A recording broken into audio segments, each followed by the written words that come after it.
We start with the news on cricket. At sports time, Trinidad and Tobago were 34 for 2, and they are playing against Jamaica and the West Indies Rising Stars on the U15 Championship at Coolidge Cricket Ground.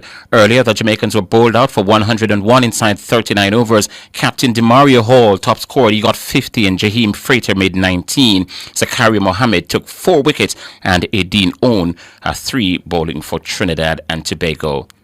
The World Player Association, WPA, is questioning the continued delay in handing down the decision in the appeal of a 4-year ban on Jamaican and West Indies batsman John Campbell. On October 8, 2022, Campbell was banned for 4 years for refusing to submit a blood sample in April of 2022. The ban took effect retroactively from May 10, 2022. His attorneys filed an appeal with the Court of Arbitration for Sport CAS in December of 2022. The matter was heard before CAS in April 2023, and the decision was to be handed down in August 31 that year. Alric Swaby tells us a bit more.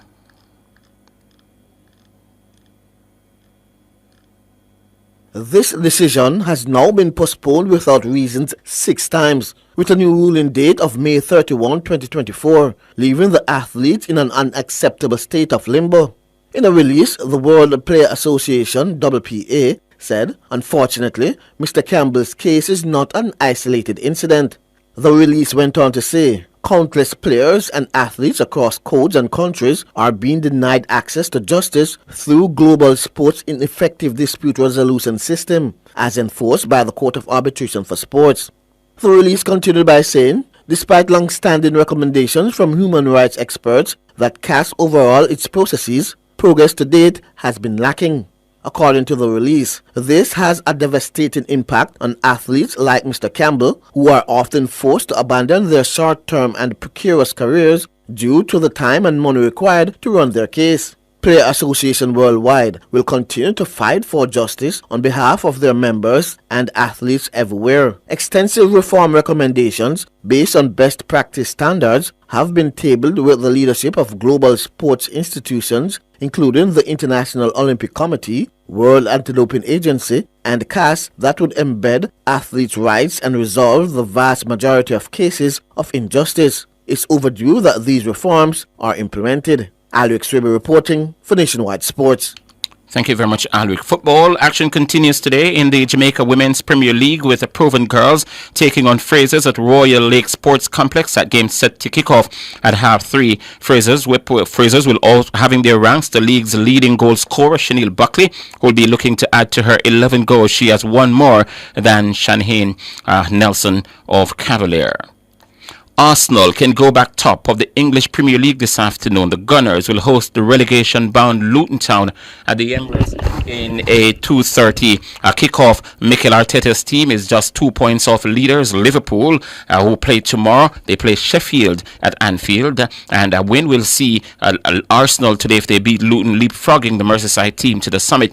Arsenal are coming off a goalless draw against the champions Manchester City 4 days ago, and Arteta says he's expecting a tough game against the team who they beat in a 7-goal thriller in their first meeting in December.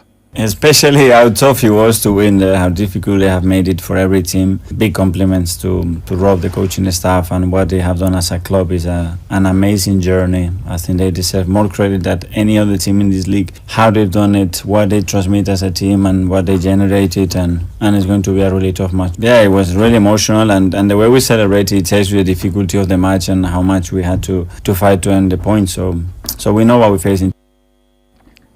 Mikel Arteta, manager for Arsenal. Meanwhile, Manchester City will welcome Aston Villa to the Etihad for what should be another cracking game.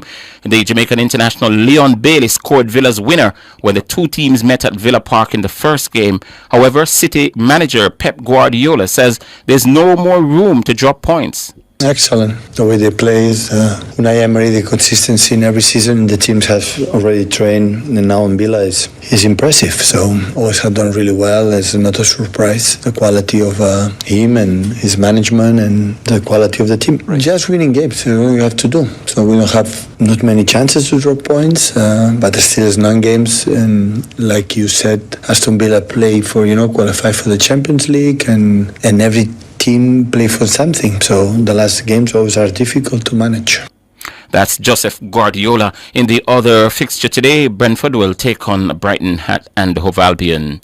president of the Jamaica Olympic Association, JOA, Chris Samuda, says it didn't come as a surprise that the Court of Arbitration for Sport, CAS, rejected the appeal of the International Boxing Association after the International Olympic Association, IOC, withdrew recognition.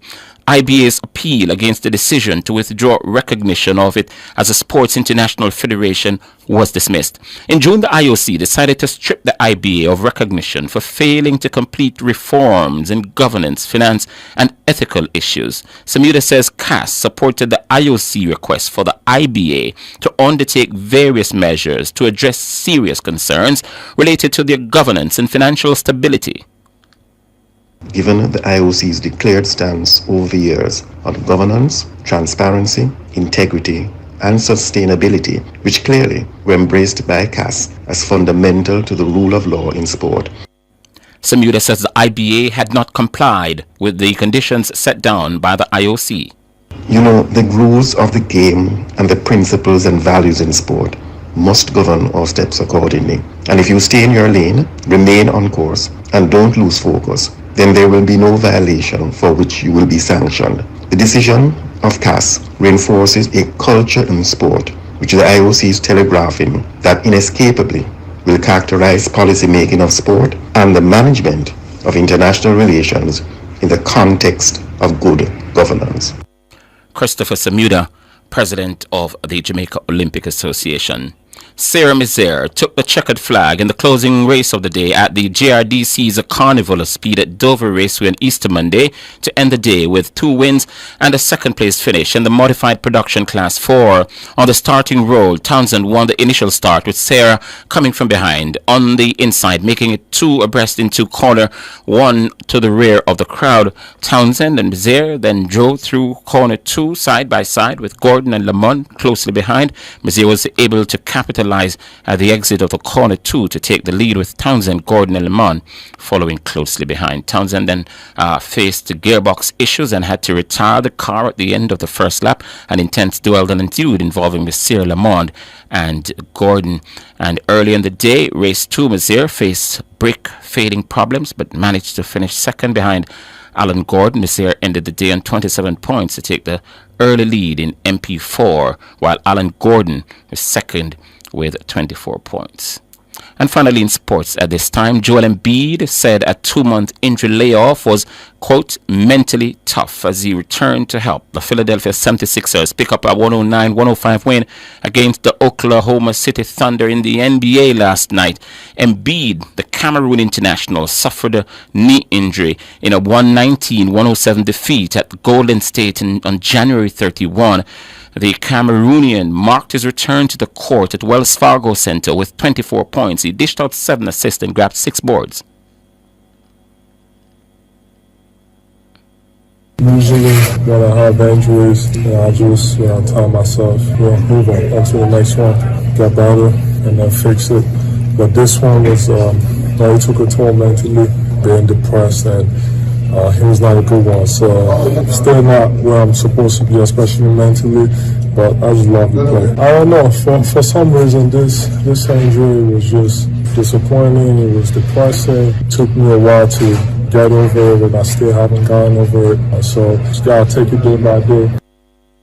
That's Joel Embiid. The 76ers lost 18 of their 30 games, while Embiid was sidelined, and they're 8th in the Eastern Conference, dropping into the play-in positions after previously sitting in the automatic postseason spots. Elsewhere, Nikola Jokic scored 42 points. It was a big night for him, and he dished out 6 assists and grabbed 16 boards, and that big night helped Denver, the champions, to a 110-105 win against the San Antonio Spurs. The victory moved the Nuggets to the top of the Western Conference at the expense of Oklahoma, who dropped a second after their second loss in 4 games. Dallas, their 7-game winning streak ended last night.